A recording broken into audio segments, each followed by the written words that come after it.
राजा विक्रमादित्य के महल में एक कोना था जिसे वर्षों से बंद रखा गया था।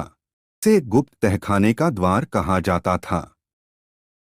एक दिन एक विद्वान तांत्रिक दरबार में आया और उसने राजा से कहा, राजन, वह द्वार केवल आपके हाथों से खुलेगा, लेकिन सावधान, जो भीतर गया है वह लौटकर नहीं आया। राजा ने उत्तर दिया, सिंहासन का अधिकारी वह होता है जो भय से परे हो।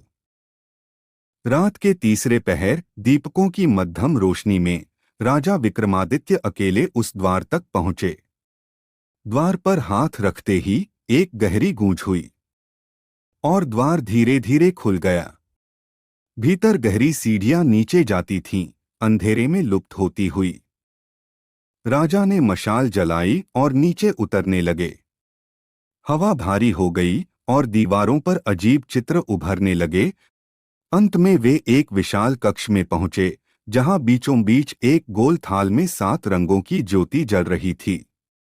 जैसे ही उन्होंने कदम रखा, एक आवाज गूंजी, स्वागत है महान आत्मा, क्या तुम अपने भाग्य को स्वीकार करने आए हो?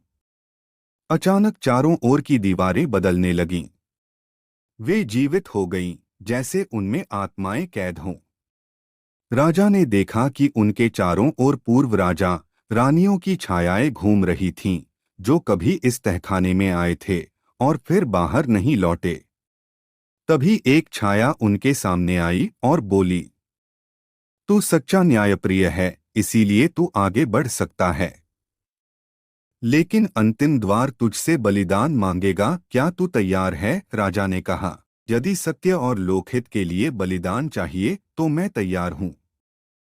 अंतिम द्वार खुला। भीतर एक दर्पण रखा था, काल दर्पण। उसमें राजा ने जो देखा वह रोंगटे खड़े कर देने वाला था, अपने ही भविष्य की एक झलक। उसमें एक समय दिखाई दे रहा था जहां राज्य विनाश के कगार पर था। राजा ने सब कुछ समझ लिया। यह रहस्य किसी के हाथ न लगे। इसे फिर से सील करना ही राज्य की रक्षा है।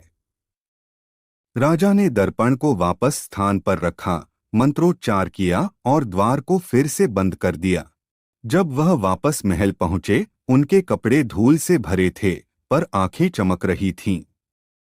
उन्होंने बस इतना कहा, जो सबसे गहरा है वह सबसे छिपा रहना चाहिए।